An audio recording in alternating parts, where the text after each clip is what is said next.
7 de la mañana con 1 minuto, amigos televidentes, oyentes, compañeros, muy buenos días. Gracias por acompañarnos en esta emisión matinal de Noticias 7 este martes 19 de diciembre. Tenemos importante y reveladora información para todos ustedes, por eso los invitamos a que estén pendientes a través de nuestras plataformas digitales, eltelégrafo.com.es, ecuadortv.es, que nos escuchen también en el dial de Pública FM y nos sigan a través de nuestras redes sociales. Mucho frío en la capital, lluvia, tengan mucho cuidado cuando se estén desplazando a sus lugares de destino. Compañeros, ¿cómo están?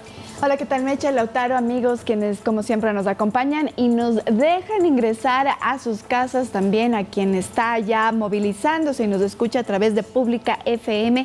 Bienvenidos a Noticias 7. Mucho frío, lo dices tú ya, Meche, mucha neblina en la ciudad de Quito, así que precaución, el pavimento está muy resbaloso, así que hay que tomar las debidas precauciones para no generar accidentes de tránsito. La tarde y noche de ayer hubo información reveladora de parte de la Fiscalía General del Estado. Se publicaron ciertos chats que son parte de la investigación del caso Metástasis. Tenemos un detalle de lo que se ha publicado el día de ayer para que ustedes lo entiendan mejor. Más adelante lo estaremos contando.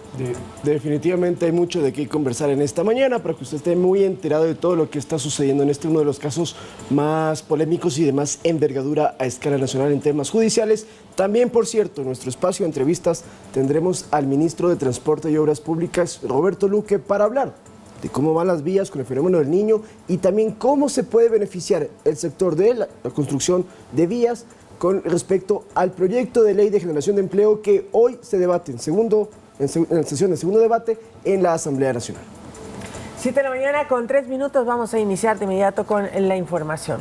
Así es, y como lo decíamos, como lo comentábamos, la tarde-noche del día de ayer, la Fiscalía General del Estado ha hecho públicos estos chats, no todos los chats, pero sí algunos de los que a ellos les ha parecido más importantes y se revelan nuevos personajes que incluso no están siendo procesados en esta instancia, en el caso Metástasis, pero que revelarían mucha de la información que Leandro Norero manejaba en el sistema de justicia para salir beneficiado dentro y fuera del centro penitenciario. Vamos a ver a continuación. Las conversaciones una a una son explicadas por la Fiscalía General del Estado.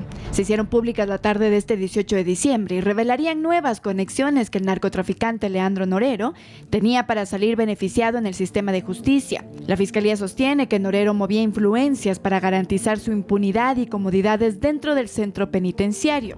¿Pero con quién hablaba? Mayra S. es una de las nuevas personas a las que se nombra. Según Fiscalía, se hacía con ella la gestión de habeas corpus en las Cortes de Cotopaxi y Guayas a favor de hermanos de Leandro Norero. Además, dice, mantenían una relación sentimental. Leandro Norero da órdenes claras con el fin de que el juez Ronald Javier G. no dicte prisión a los nuevos vinculados del caso y que solicite audiencia para 15 o 20 días. En los chats se menciona a María Fernanda Vargas, alcaldesa de Simón Bolívar, quien supuestamente, y según Norero, ayudaba a mover las armas. Otra pieza del rompecabezas es la jueza Enma. Según publica y detalla Fiscalía, Norero supuestamente conversaba para definir un juez para una audiencia. Pero no solo autoridades de justicia. Al teléfono de Norero también llegaron mensajes de un usuario identificado como Diego Ordóñez, quien le ofrece realizar arreglos para beneficiarlo con un habeas corpus a él y a 2 de sus familiares. Incluso se visualiza una foto de Diego Ordóñez, quien fue secretario de Seguridad de Guillermo Lasso. En los chats se puede leer: usted me sabrá decir y manifestar para yo tomar la posta en este momento y hablar con la magistrada. Cuando Norero le agradece, el usuario responde: no hay de qué, será lo mejor para usted y el gobierno. Ante la publicación, Diego Ordóñez se pronunció a través de su cuenta de X. Nunca jamás, ni directa o indirectamente, he tenido contacto con delincuentes. Peor para ofrecer arreglos y menos en mensajes deplorables y ortografía y sintaxis. Fácil verificar, pues el número celular no es y nunca ha sido mío. No solo se habla de autoridades, también de periodistas. Hay un usuario identificado como Anderson B, que haría relación a Anderson Boscana. Él saluda a Norero y le comunica que se encuentra peleado con políticos de Investigando Aduanas y Petroecuador. En los chats se tratan de ñaño y se cuentan planes. Si tu gente sabe algo de aduanas, de lujo. Estoy detrás de la parte política. Carola Ríos, el jury, el ministro Fabián Pozo. De ahí la parte de contrabando y drogas no me interesa. Aunque estos chats han sido publicados, actualmente varios de los que son nombrados no son parte de la investigación. Sin embargo, en el caso Metástasis, entre el 15 y 16 de diciembre, la Fiscalía procesó a 31 personas por delincuencia organizada. Andrea Orbe, Noticias 7. Muy bien, son un sinnúmero de chats. No hemos puesto todos los que ha revelado Fiscalía, sin embargo, hemos puesto algunos que detallan esta información. Lo que hay que recordar es que la Fiscalía está procesando a este delito como delincuencia organizada, en donde Leandro Norero saldría beneficiado del sistema de justicia. No solo ellos se han pronunciado, también se ha pronunciado ya la alcaldesa de Simón Bolívar. Ella ha dicho que, en efecto, Mayra S. fue una de sus colaboradoras en 2021, pero ella ha dicho y ha sido enfática en decir que no ha tenido relación con Leandro Norero y que ella no manejaba las armas. Eso es lo que se puede leer incluso en los chats, pero no solo hablan de ellos, Lauta. También generan mucha repercusión porque, sobre todo en el chat entre Norero y el periodista Anderson Boscan, se menciona a Diego Ordóñez y a Aparicio Caicedo, que fueron miembros del gobierno de Guillermo Lasso, y Aparicio Caicedo ya le ha escrito a Boscan directamente en la red de X diciendo: ¿por qué me menciona? Al hacer eso, usted hubiese podido provocar que me asesinen. ¿Qué es lo que estaba detrás? ¿Qué es lo que estaba buscando?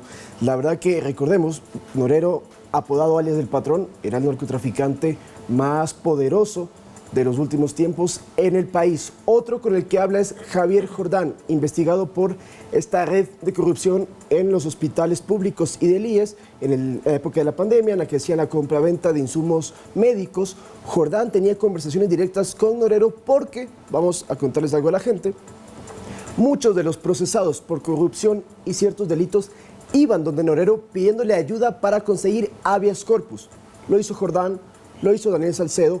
Por eso mencionan incluso que Jorge Glass también se habría beneficiado en esto, de que Norero cobraba hasta $200,000 para darles los contactos que permitieran que jueces emitan decisiones favorables para que estos procesados que estaban en la cárcel con prisión preventiva o con alguna otra medida puedan salir en prelibertad. Lautaro, son 14,000 chats de Muchísimos. los cuales iremos conociendo con el pasar de los días quiénes más son nombrados y quiénes más estarían supuestamente involucrados en esta red de corrupción y narcotráfico presente en nuestro país. Ahora es importante también lo que tú decías, no están procesados todas estas personas. Hay 31 ciudadanos detenidos, hay 7 prófugos, pero se menciona y se habla mucho de personas que todavía no están relacionadas directamente con el caso. Es decir, tenían contacto con Norero, pero la Fiscalía no ha determinado que se hayan beneficiado o que hayan sido parte del entramado. Y en una entrevista, la fiscal Diana Salazar precisamente brindó más detalles de esta investigación en el caso Metástasis, que se desprende de la muerte del narcotraficante Leandro Norero. En las nuevas revelaciones se indican los montos que Norero habría pagado para obtener los beneficios tanto dentro como fuera de la cárcel. Vamos a conocer más detalles. El caso Metástasis llegó a sacudir la esfera judicial y producto de ello 31 personas guardan prisión preventiva, incluyendo el titular de la judicatura, Wilman Terán, que en el caso se identifica como alias Diablo. En una entrevista televisiva, la fiscal general del Estado, Diana Salazar, dio detalles de la investigación y los nexos que Leandro Norero, narcotraficante fallecido en 2022, tenía con operadoras de justicia, pues su celular es la prueba madre de esta investigación. Tenemos el video del asesor del señor Wilman Terán, Alex Palacios, conversando en un video con Leandro Norero. ¿Qué recibía Wilman Terán a cambio? $450,000, ellos los llaman 450 abdominales que se iban a repartir entre los jueces. La fiscal confirmó que Norero habría pagado una suma muy importante de dinero para la libertad del ex vicepresidente Jorge Glass. Este favorcito, entre comillas, le cobrarán cuando el señor Jorge Glass sea presidente.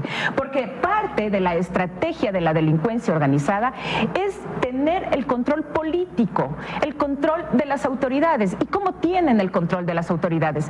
Entregando favores para luego cobrárselos. Según las investigaciones, dentro de los chats que estaban en el teléfono de Norero, también mencionan a Rafael Correa. Existe otra parte de los chats en los que dice que necesitan que regresen los expresidentes porque están perdiendo dinero, refiriéndose al compañero de fórmula del señor Jorge Glass. RC, decía RC. A decir de la fiscal general Daniel Salcedo, que estuvo sentenciado y ahora goza de libertad, sería el nexo entre Norero y los operadores de justicia. Y obviamente es a través del pago de sobornos. Eso es lo que tenemos.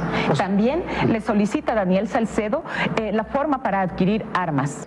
Salcedo fue uno de los 7 involucrados que logró huir por las advertencias en redes sociales. Sin embargo, en los próximos días la Fiscalía solicitará una audiencia de vinculación a la formulación de cargos y allí pedirá la prisión preventiva. En los chats también se menciona que Norero mandó a matar al abogado Harrison Salcedo. Por haberle faltado el respeto a su madre, dice en una confesión que le hace a Daniel Salcedo. Para ello, Norero contaba con un equipo de sicarios, alias Madrid, que fue asesinado, y alias Cuyuyuy, que está en libertad, según la Fiscalía, gracias a la acción del juez Curipayo, que también está detenido dentro del caso Metástasis. Edison Saavedra, Noticias 7.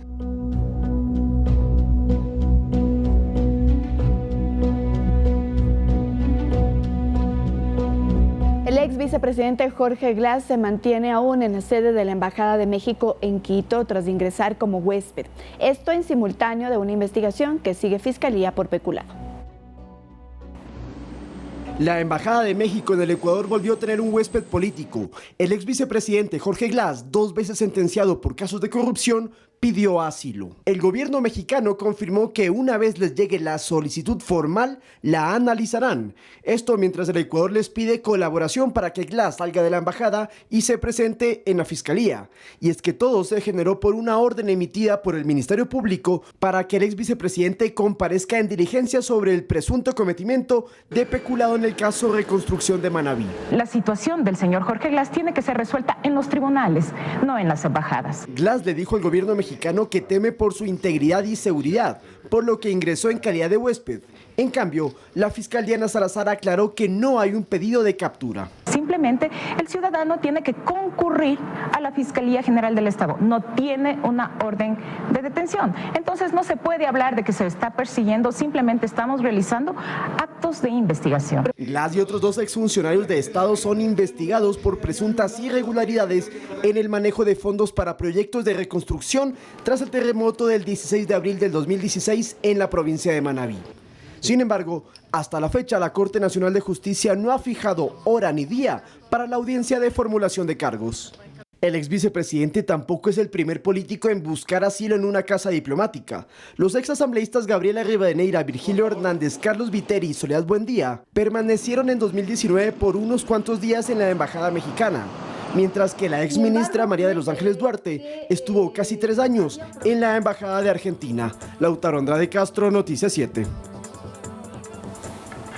7:14 y la fiscal Diana Salazar se refirió al refugio de Jorge Glass en la Embajada de México. En una entrevista con CNN confirmó que lo investigan por un presunto peculado en el caso de Reconstrucción de Manabí. También dijo que Glass saldría de la embajada. Vamos a ver.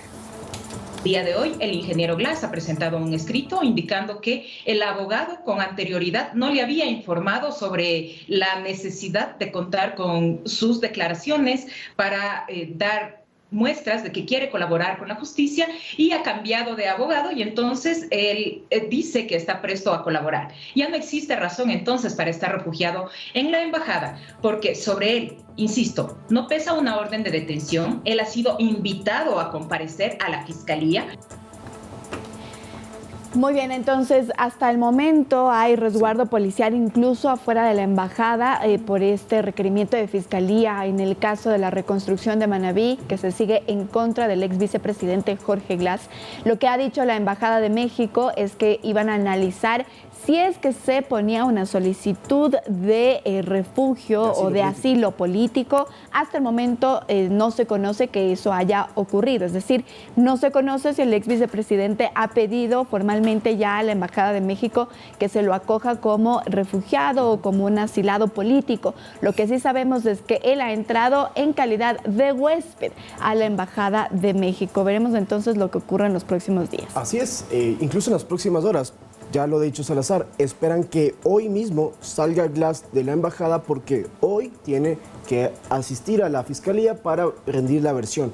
Esto es parte de todo el proceso previo porque él no ha sido procesado aún. Hay que formularle cargos y todavía no hay fecha ni hora para aquello. Recordemos que está involucrado Glass, Carlos Bernal, que fue secretario de la Reconstrucción, y también Pablo Flores, que también era un miembro del gobierno. Ellos tres están relacionados con estas presuntas irregularidades. Veremos entonces si Glass efectivamente sale. Hasta este momento, 7:16 de la mañana, sigue dentro de la Embajada de México en Ecuador con sede en Quito. Y bien, este martes 19 de diciembre se realizará la audiencia preparatoria de juicio por el asesinato del ex candidato presidencial Fernando Villavicencio contra 6 procesados, algo que ha cambiado de última hora. Recordemos que dentro de este caso, 7 supuestos involucrados por el atentado fueron hallados sin vida en cárceles de Quito y Guayaquil.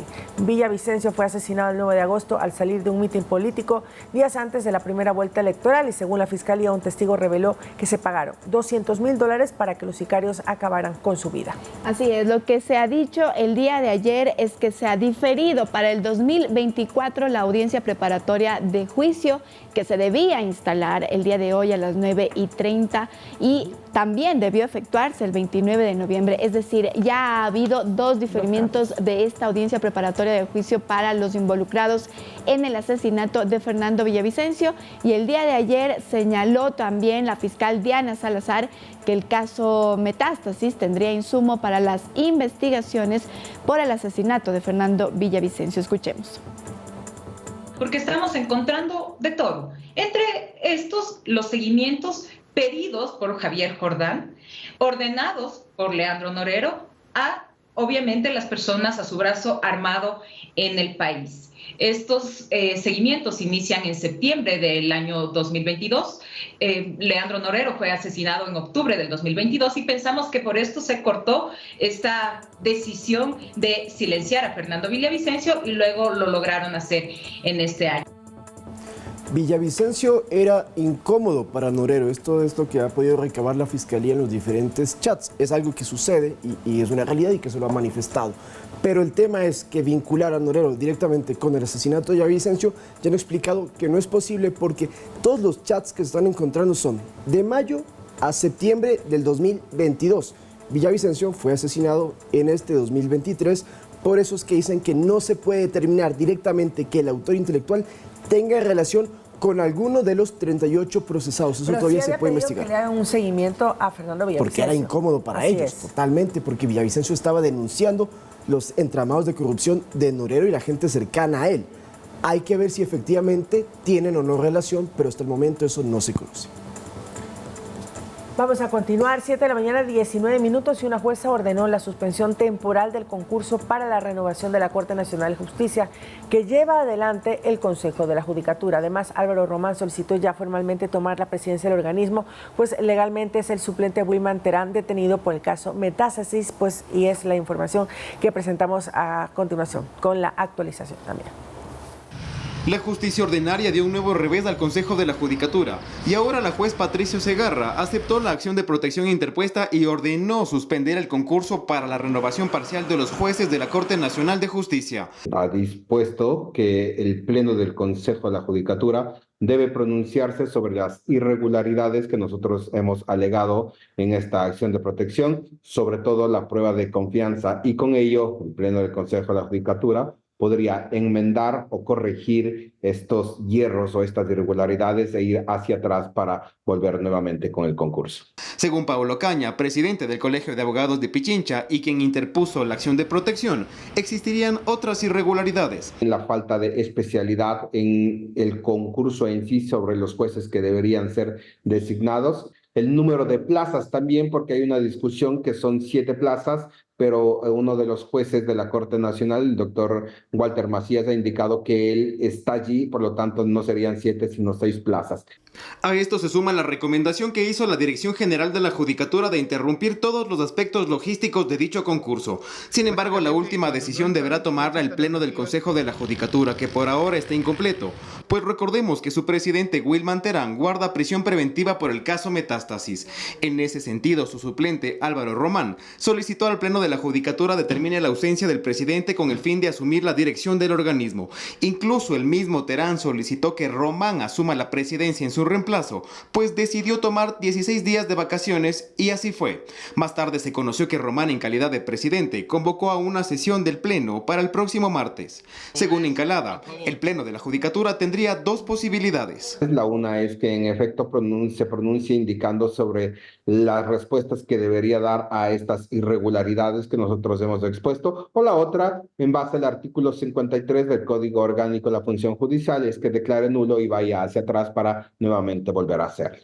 Además del presidente de la Corte Nacional de Justicia, Iván Saquicela, también reaccionó a los últimos acontecimientos. En su cuenta de X dijo: una vez que el director general ha dispuesto la interrupción de los aspectos logísticos del concurso de jueces, estoy seguro que el Pleno del Consejo de la Judicatura declarará la nulidad de dicho concurso, tal como vengo insistiendo. Será por el Ecuador y la justicia.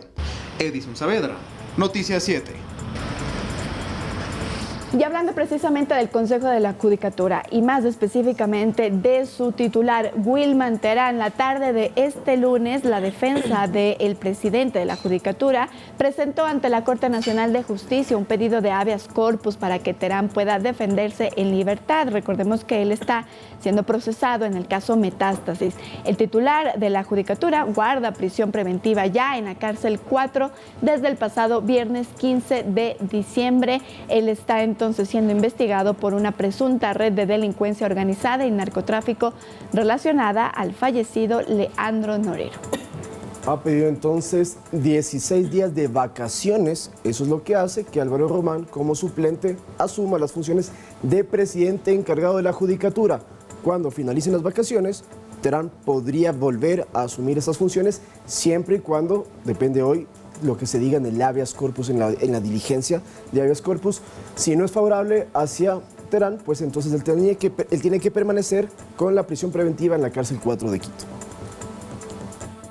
El habeas corpus va encaminado por la arbitrariedad que se ha cometido dentro de la formulación de cargos y los elementos que no han sido ni claros ni precisos con lo que la Fiscalía los ha puesto ante el juzgador. La medida de privativa de libertad es de última ratio. ¿Por qué no podría él defenderse en libertad? Va a haber una diferencia abismal en el tema probatorio. No es lo mismo que te defiendas en la cárcel a que esté en libertad. Y es importante que los jugadores, que son enemigos manifiestos declarados también del doctor Terán, por favor, se excusen inmediatamente al momento de conocer la causa.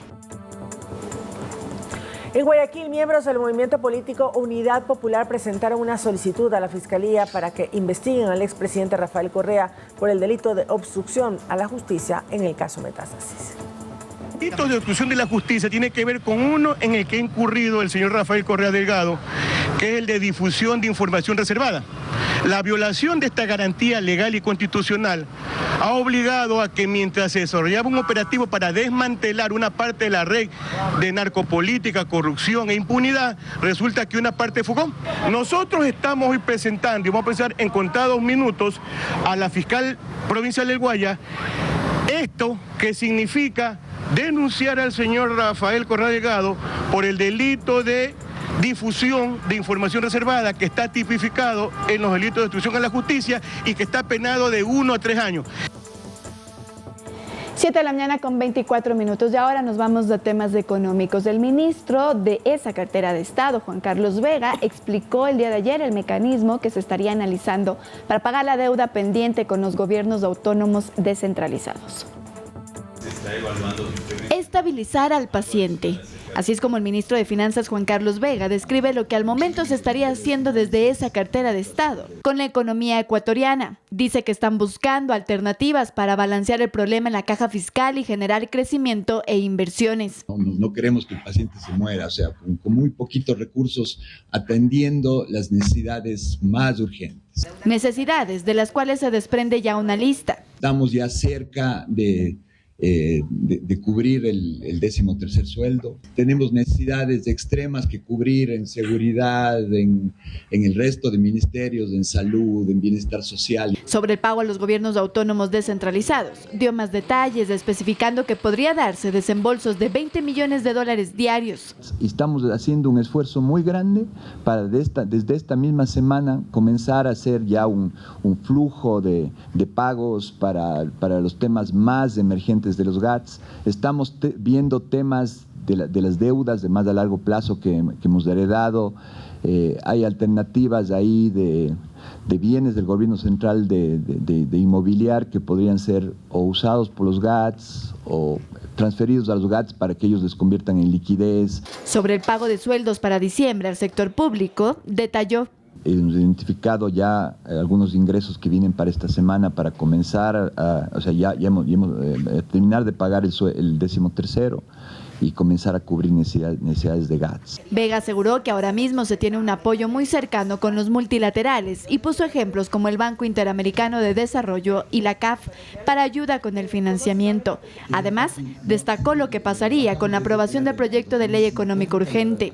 Finalmente, el ministro explicó que se está trabajando en un nuevo plan económico para el nuevo año, con 4 ejes.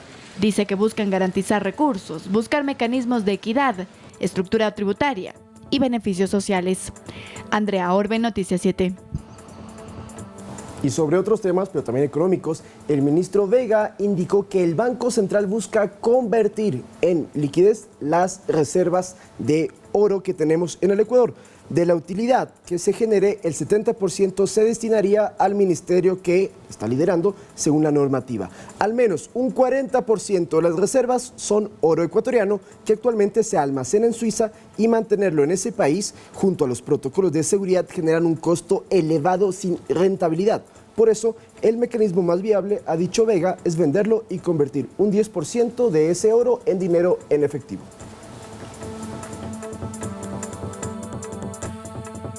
Entonces, lo que el Banco Central, siendo un ente autónomo, va a cambiar ese porcentaje de oro y convertirlo en liquidez que no va a ser tocada de ninguna forma por el gobierno nacional. En vez de tener 40%, digamos, va a tener el 30% en oro y un 10% va a tener en liquidez invertida en mecanismos que ellos técnicamente determinan dónde, pero en esa venta de oro se realiza una utilidad. Entonces es un tema absolutamente legal que no toca de ninguna forma las reservas, simplemente es un mecanismo establecido en la ley. Este martes se debatirá en segundo debate de la Asamblea el proyecto de ley económico urgente. Su aprobación fortalecería la generación de empleo en la juventud, según manifiesta el Ejecutivo. Vamos a ver. Jóvenes de entre los 18 y los 29 años son el mayor número de personas de la población económicamente activa con intención de ingresar al campo productivo mediante un pleno empleo. Así lo aseguró el Gobierno Nacional tras un análisis, y para fomentarlo, el proyecto de ley económico urgente que tramita la Asamblea propone deducciones tributarias o incentivos tributarios.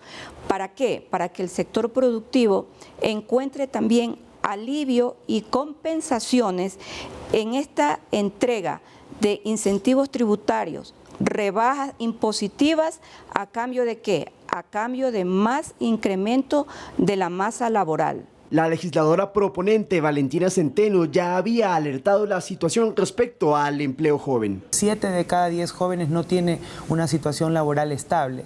Este es un indicador que queremos nosotros atacar. Cerca de 1 millón de jóvenes, algunos en situación de desempleo, algunos en situación de subempleo, que son la fuerza productiva del país, que son el 60% de la población en el Ecuador, puedan tener una oportunidad. Con esta medida, en 90 días ya se podría incrementar la masa laboral del país, tomando en cuenta que tan solo en el sector público laboran 650.000 personas. Lo que hace falta, dicen, es incorporar a más jóvenes. Y es muy probable, en la mayoría de los casos, que los jóvenes van a utilizar el dinero de sus remuneraciones y de sus salarios también en continuar con sus estudios. Y para ello, como medida complementaria, el Ministerio del Trabajo emitiría resoluciones para crear modalidades laborales que permitan alternar estudios y trabajo. Porque también el sector empleador tiene que abrir varias brechas para poder ingresar en el mercado laboral a los jóvenes del Ecuador. Para el presidente del Círculo de Economistas de Guayaquil, Larry Yumibanda, el espíritu de la ley es correcto.